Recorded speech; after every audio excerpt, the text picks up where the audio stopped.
Okay. Hello and welcome to the Networking Partner Spotlight Show.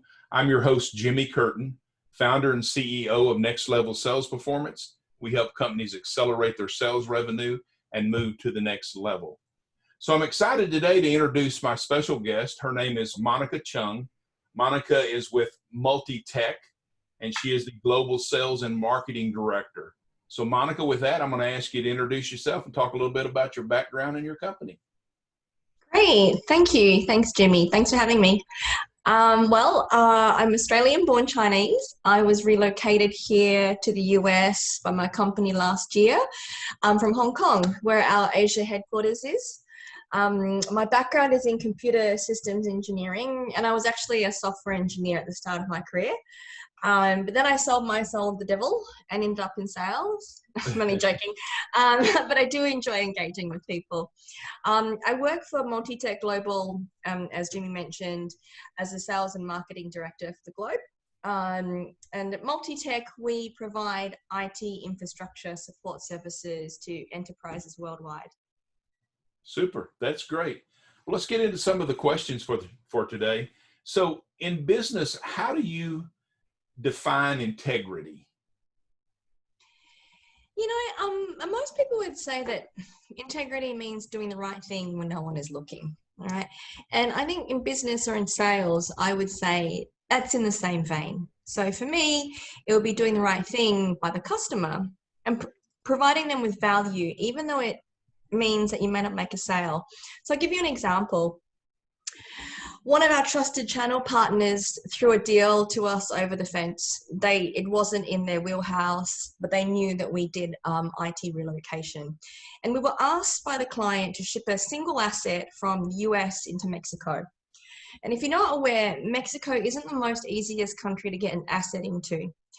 So what happened during our discussion was that there was a lot of back and forth around the how, the logistics, the importation, the importer of record services, the duties, the validation of the importer, bringing in the equipment, licensing.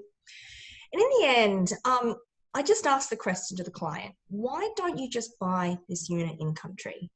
Knowing that it would be easier for them and would carry less risk because, they would definitely be able to procure the asset and they wouldn't run the risk of it being stuck in customs. So here we didn't make a sale. I didn't make a sale, but I still delivered value to the client. And I think I believe in good business karma. So hopefully that good will come back to us in the future. So for me, sometimes it's not always about the immediate dollar.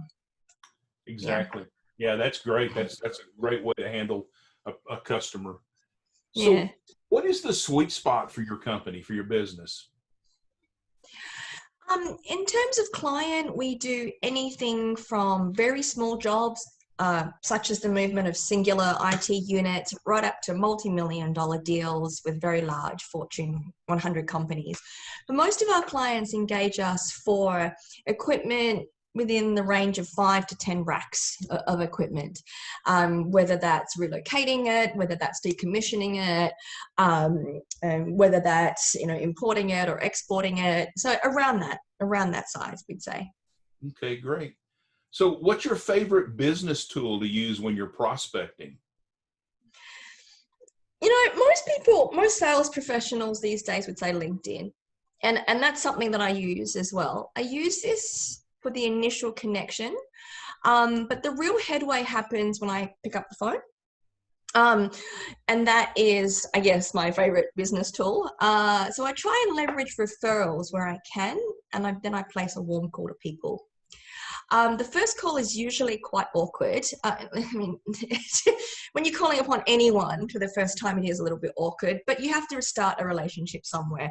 And usually the second conversation will go a lot better. So yes, I do use LinkedIn quite a lot, but a key tool is just the phone. Yeah, that's great. And I think that's the most, I think most people would answer it that way. I mean, everybody looks at using email, and email is a great tool too, but as you said, with the relationship, it's better when you're actually talking to someone. No question about that. Exactly. People can ignore you over email very easily. That's They've got so many that comes through. Yeah. So what's your favorite method or methods that you use to stay top of the mind with your clients or your prospects? So, as a marketing director, one of the key ways that I want to stay top of mind is delivering very tailored messages to different segments of clients. So these messages need to bring them value, such as case studies or relevant information that will help them sell more, for example. So for example, I recently ran a campaign where I targeted about 150 sales reps of one of our key channel partners. The email simply gave them a one-page information sheet with recent case studies that we had done with them. And I invited them to reply back to me if they were interested in any swag that I had, that we had on in stock. If I didn't see that, if I saw they didn't open the email, then I would follow up with a call to touch base. One, to check if you'd gone to spam, and two, just use use that as an excuse. So to speak with them. Hey, did you receive that email that I sent you? It's just some case studies with the value of these, deals that we've done with your company. I hope you find that useful. Were you interested in any swag that we've just got in stock? So that's a very good way of keeping top of mind. And so yes, useful swag also helps with keeping, you front and center. If they've got like a cup or a mug or something that they would use quite often, that often helps too. Great. So how do you know when a salesperson's doing a really good job? I've always said, if you don't ask, you'll never receive. My CEO doesn't like that because I always ask him for things. But after I send the proposal through, I tend to call and find out whether the costing is on target and suss out if there might be any reservations, and sort of understand what might be holding them back. Now, and if they're amenable to disclosing this information because you've got a good rapport with them, and also whether you internally can meet their requirements, then you know that you're in a better position to close that deal. So, and it has been, I was looking at some sales statistics the other day, and it said that 30 to 50% of the sales go to a vendor that responds the first. So one thing that our company does or prides itself on is getting back to the customer very quickly with quality answers. You can't just get back to them and throw them rubbish. Right. But what this does, it helps place ourselves in a much stronger position on the sales pipeline for that opportunity. So that's what I do. Great. Last question. So what's your best advice for closing more business?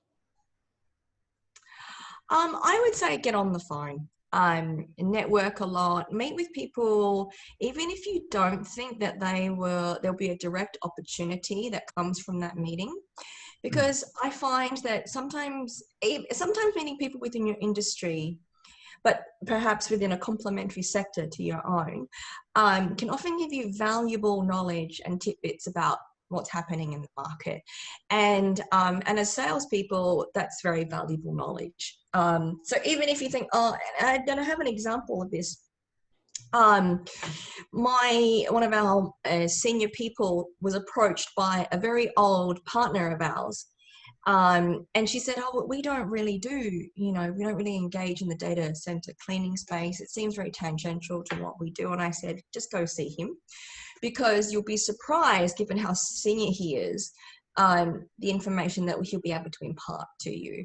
And she did go and see this person, and she came back and said, oh, this was amazing. I found out what's going on. And we talked about the way that we could help each other, and he knew this person, I knew that person, were able to sort of create synergies. And so I'm glad I went. So it's often the case, it might not result in an actual opportunity straight up, but it will probably give you knowledge that you wouldn't have otherwise had if you didn't go. That's true. Very, very good. Well, listen, I want to thank you for appearing on our show today. And I appreciate that very much, and continued luck with your company. I know you guys do a great job. So have a great holiday weekend. Great. Thank you. Thanks, Jimmy.